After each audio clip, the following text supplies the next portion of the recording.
જામનગરમાં JCC heart ઇન્સ્ટિટ્યૂટને PMJAYમાં યોજનાની કામગીરીમાંથી suspend કરાઈ છે. કાર્ડિયોલોજી અને કાર્ડિયોવાસ્ક્યુલર થોરાસિક સર્જરીમાં ક્ષતિ બદલ PMJAYમાં યોજના અંતર્ગત ગેરરીતિ આચરાતી હોસ્પિટલ સામે કડક કાર્યવાહી. રાજ્યના આરોગ્ય મંત્રીની કડક કાર્યવાહી. જેસીસી હોસ્પિટલને કુલ 105 કાર્ડિયાક પ્રોસિજરમાં ગેરરીતિ. સમગ્ર પ્રકરણમાં 6 લાખથી વધુનો દંડ અને ડોક્ટર પાર્થ વોહરાને સસ્પેન્ડ કરાયા છે.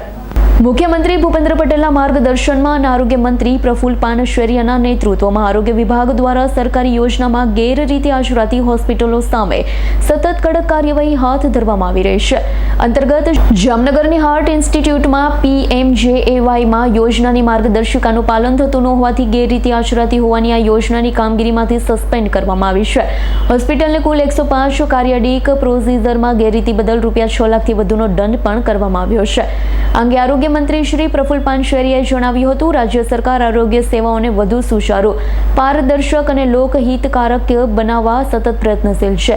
PMJAYમાં યોજના એ ગરીબ અને જરૂરિયાતમંદ નાગરિકો માટે આશીર્વાદ સમાન છે. કોઈપણ પ્રકારની ગેરરીતિ કે માનવતા વિરોધી બેદરકારી સહન કરવામાં નહીં આવે. આરોગ્ય મંત્રી પાનસેરિયાએ કહ્યું હતું, જામનગરની જેસીસી હાર્ટ ઇન્સ્ટિટ્યૂટના ડોક્ટર પાર્થ વોહરા G28538 દ્વારા કાર્ડિયોલોજી અને કાર્ડિયોવાસ્ક્યુલર થોરાસિક સર્જરીમાં કરવામાં આવતી ક્ષતિના કારણે તાત્કાલિક અસરથી સસ્પેન્ડ કરવામાં આવ્યા છે. હોસ્પિટલ દ્વારા PMJAYના 2 કેસમાં લેબોરેટરી રિપોર્ટમાં અને 1 કેસમાં ઉઈરુ રિપોર્ટમાં છેડછાડ કરી લાભાર્થીઓને કાર્ડિયાક પ્રોસિજરની જરૂરિયાત હોવાનું દર્શાવવામાં આવ્યું હતું. ઉપરાંત રાજ્ય કક્ષાએથી હોસ્પિટલ દ્વારા કરવામાં આવેલા 262 કેસની વધુ તપાસ કરાવતા 53 કેસમાં વિસંગતતા જોવા મળી. જરૂર ના હોય તેવા કેસમાં પણ કાર્ડિયાક પ્રોસિજર કરવામાં આવી રહ્યું હોવાનું જાણવા મળ્યું છે. Doctor Markana, managing director.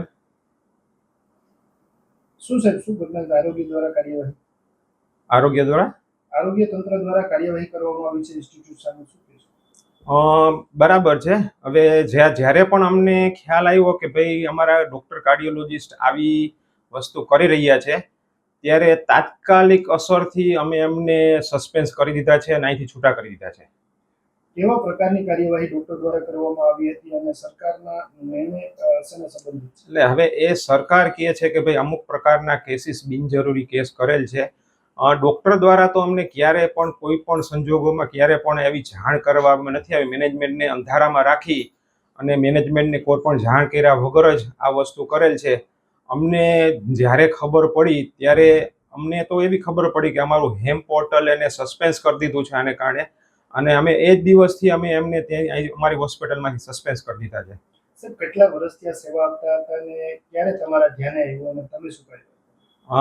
અમારું 1 થી 1.5 વર્ષથી અમારી આ સંસ્થા ચાલુ હતી અને અમારું ધ્યાન છે ગયા શનિવારે કે સોમવાર આવેલું છે અને સોમવારથી જ અમે તાત્કાલિક અસરથી અમે એમને સસ્પેન્સ કરી દીધા છે. હવે તમારા દ્વારા એના ઉપર શું કાર્યવાહી કરવામાં આવશે? એટલે અત્યારે અમે ઓલરેડી એક કાર્યવાહી કરીને એમને રેસ્ટ્રિક્ટ કરી દીધા છે. બાકી અમે અમારા લીગલ એક્શન જે પણ લેવાના થશે અમે એના ઉપર સંપૂર્ણ એક્શન લેશું જ.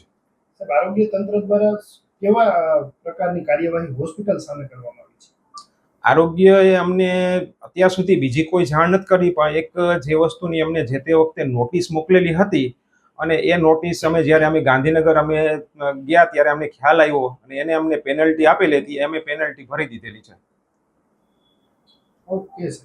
હર્ષલ ખંડેડિયાનો રિપોર્ટ, S9 ન્યૂઝ, જામનગર. અમારી તમામ માહિતીથી અપડેટ રહેવા માટે જોડાયેલા રહો S9 ન્યૂઝ સાથે.